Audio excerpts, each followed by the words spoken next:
Hello again. In this video, we are going to talk about voiced and voiceless TH sounds and the rules that go along with whether it's voiced or voiceless. So a common question is, how do I know if a TH sound in American English should be voiced or voiceless? So in week 2 of the program, in week 1 of the program, you learned the difference between voiced and voiceless sounds. In week 2, you go through the TH sound, the mouth position, and all of that. Okay, so in this video, I want to clarify, how do you know if it's TH voiced or TH voiceless? So let's go through the rules. First, let's go through voiceless TH sound. All right, so we're going to go from beginning, middle, and end on each of these. So first, the voiced TH sound happens at the beginning of content words. Okay, so content words are nouns, verbs, adjectives, and adverbs. So some examples of this are think, thank, thought, thick, and thumbs. Okay, content words are kind of words that give a lot of meaning to the sentence. Okay, so if a TH sound is at the beginning of a word, of a content word, it's typically voiceless. Now let's talk about the middle of words. Okay, so the TH sound is voiceless in the middle of words before a consonant. Okay, so some examples of this are bathtub, truthful, and toothpick. So that TH sound comes before that consonant in these examples. So in that situation, it should be voiceless TH sound. Now let's talk about the end of words. So if a TH sound is at the end of word, then it will be voiceless. Every time, the only exception is with the word with. Okay, and this is actually not completely an exception because many people use with as a voiceless TH sound instead of with. If you look it up at dictionary.com or something, they will show it as a voiced TH sound, but I typically hear it, and I actually personally use a voiceless sound instead of a voice sound for the word with, but I've heard many people use with. Okay, so voiceless sounds at the end of all words. Okay, so let's review that. So voiceless sounds at the beginning of the word of all content words will be voiceless. Okay, so nouns, verbs, adjectives, adverbs, those words that give meaning, a lot of meaning to the sentence. Those, if the TH sound is at the beginning of those words, it will most likely be voiceless. Okay, so now in the middle of the words, it will be voiceless if it's before a consonant. Okay, so bathtub, truthful, toothpick. And at the end of all words, if there's a TH sound at the end of a word, it will be voiceless.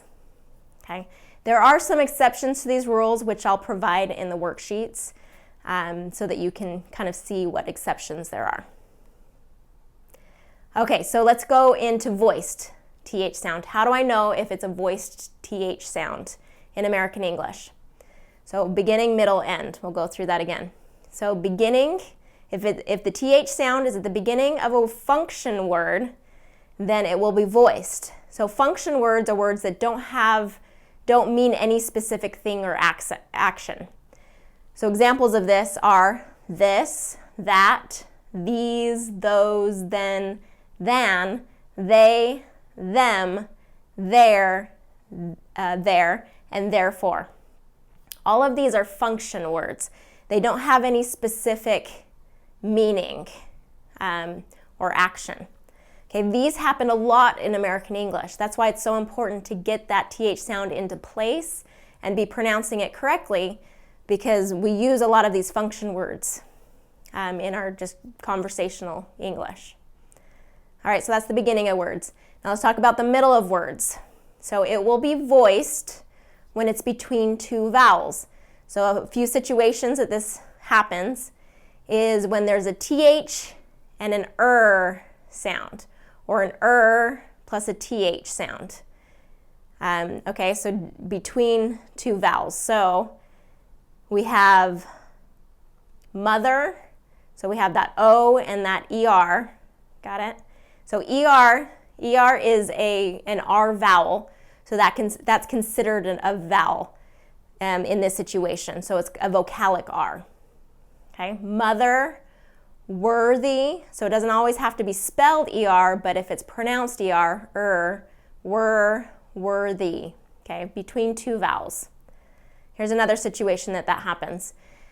When there's a verb plus an E, okay, so there's a verb plus an E. So in both of these examples, there's two vowels in between, but those happen to be verbs. So bathe and loathe. So whenever you see a TH and then an E at the end, that usually means, almost every situation. I can't think of an exception, but if there is, that'll be in the worksheet. If you have a TH and an E at the end, that TH will be voiced. Okay? And then the last example of this between two vowels situation is when there is the TH and then the ING. Okay, so an example is tithing, thing, bathing. You know, you have that TH sound and then an ing. So usually it's a verb. In this situation, it's not. It's tithing is a noun, but like something like bathing has that TH and then the ING, and it will always be voiced in this situation. All right, so those are the examples between two vowels in the middle of words, when that TH is in the middle of words. All right, so reviewing the voiced TH sound. So the voiced TH sound at the end of words is only with the word with. Like I said, and again, sometimes it's voiceless, but if a TH is at the end of the word, it's not voiced. Okay, it's going to be voiceless. So at the end of the word, if a TH is at the end of a word, it's not going to be voiced unless it's the word with. And that's kind of can go both ways as well. All right, so let's review the voiced TH sound. So at the beginning of function words, this, that, those, function words are words that don't mean or denote any specific thing. In the middle of words, when they're between two vowels, it'll be voiced. Okay, in these situations, it's when there's the TH and the ER or ERTH, so those vocalic R's count as between vowels, as a vowel. So it's between two vowels, even if it's a vocalic R. When there's a verb plus an E, or really when there's TH and then an E at the end, it's always going to be voiced. When you have the TH and then ING, that TH will always be voiced. And then at the end of words, the only word that has TH at the end that's voiced is the word with. Okay? All right, so the key though here is mouth position. When it comes to the TH sound, always get your mouth in position. So we talk about that in the TH lessons, where we have that tongue in between your teeth, kind of the back side of your teeth. Your teeth are slightly open, and we're getting it there. If you have it too high, if you have it the roof of your mouth, or on that ridge above your teeth, then it's going to sound like a D or a T sound. If it's down below, it's going to sound like an S or a Z.